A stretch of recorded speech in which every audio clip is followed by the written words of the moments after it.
final guest today has been called everything from a feminist icon to a consistent antagonist to bad men. Sounds pretty inspiring to me. Women's rights lawyer Gloria Allred will be with us in just a minute. But first, hi Gloria, here's just a taste of her most impressive achievements in fighting for justice. Welcome to the show, Gloria. Thanks for joining us. Thank you for inviting me. That was just a snapshot of some of the cases you've been involved in your career, Gloria. But if we can talk about Prince Andrew, what do you want from Prince Andrew? I mean, we have a statement here and he denies any wrongdoing and he says he has offered to speak to the US Department of Justice on several occasions. So what do you want from him? Well, I think it's very simple. All he has to do is make a day and a time where he will show up for an in-person interview and answer any and all questions that the United States Justice Department prosecutors for the Southern District of New York want to ask him. It's really time, it's past due for him to just show up without conditions and without delay, but he hasn't done it. Well, Gloria, so he says that he has offered to do that. I mean, what questions would you want to put to him or would you want to have put to him?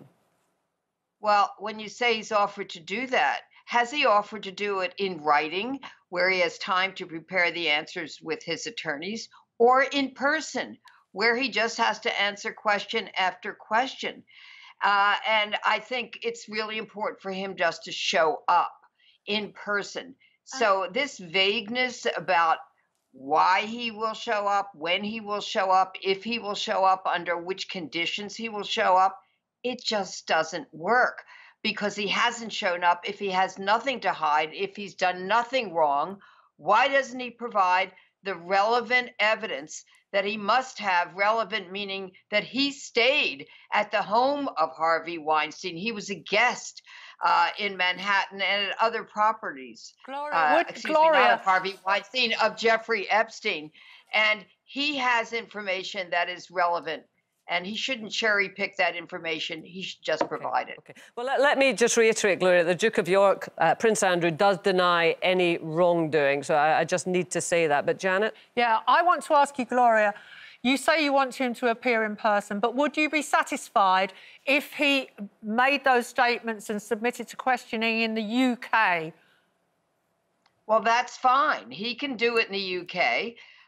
The FBI has agents that can be in the UK. I have no doubt the prosecutors would jump on a plane. I'm not speaking for them, but it's my guess, educated guess, that they would go on a plane and they would sit there with him in London. Yeah. So the Duke of York does not have to be inconvenienced. But, you know, the idea that somehow somebody who may have information relevant to a criminal prosecution and to these underage victims of sex trafficking and is delaying and not providing it is just completely unacceptable. He sat for a BBC interview for more than an hour on television. Why can't he sit for at least that same amount of time with prosecutors? I think the question is more important than his answer. And Gloria, do you think that the Queen should intervene? She should persuade him to come forward and talk and do his interview? Absolutely, the Queen should encourage him.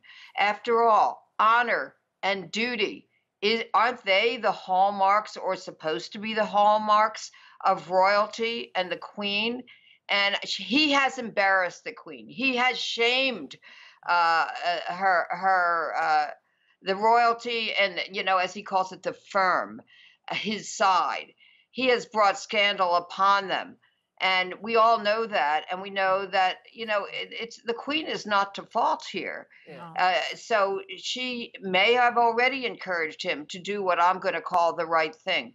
But he hasn't done it. Yeah. And since he's delayed so long, one has to wonder why. Well, he has retired more or less from public life. Gloria, if you were sitting in the prosecutor's chair opposite Prince Andrew, what would you be asking him? I would be asking him many questions about how he came to meet Jeffrey Epstein, what he observed when he was at any of the properties, which young women that he knows were there, What did he observe them doing? Did he have contact with them? In what way did he have contact with them? Was it sexual? Were there massages? Neither of the above? And did he ever ask questions about why they were there, why they weren't in school, where their parents were? What were they doing with others that he may have observed? He has information that is relevant, and all he has to do is sit and provide it. Many of my clients have done that. They volunteered to speak to prosecutors and to the FBI. Why can't he do what those who are not royalty have already done? Now, Gloria, can I just change the subject slightly and ask you about your connection with Meghan Markle? Now, as a young girl, didn't she get in touch with you? Yes, she did. And when she was, I think, about 11 years old, she wrote me a letter. And she also wrote to Hillary Rodham Clinton and Linda Ellerbee, who had a children's television program. She was very concerned about a commercial for soap, which seemed to be very sexist, about women washing soap pots and pans, I think. So in any event, why can't men also do that? And her father reportedly suggested that she write to powerful women about this, and she did. Apparently, I answered her. It was a long time ago. I don't have a copy of my response. And as a result, she wrote to the company. I think it was Procter & Gamble. I'm not sure. And she had an impact. They withdrew the sexist ad, and they made it gender neutral. Well, I think according to reports. So, Gloria, from that we can deduce that Prince Harry will be doing the washing up. Yes, exactly. So, you know, we always say women don't just belong in the kitchen. They do belong in the house, the White House. We don't have a woman president of the United States yet, but we're on our way. Well, yes, and it is going to be a very, very interesting election period for you this year, Gloria. I think we'll have to leave that, unfortunately, to another conversation. We're delighted to... Well, May, I wish you a very happy 21st anniversary, and may you have at least another 20 years. Oh, thank you very much. Thank you. Thank you.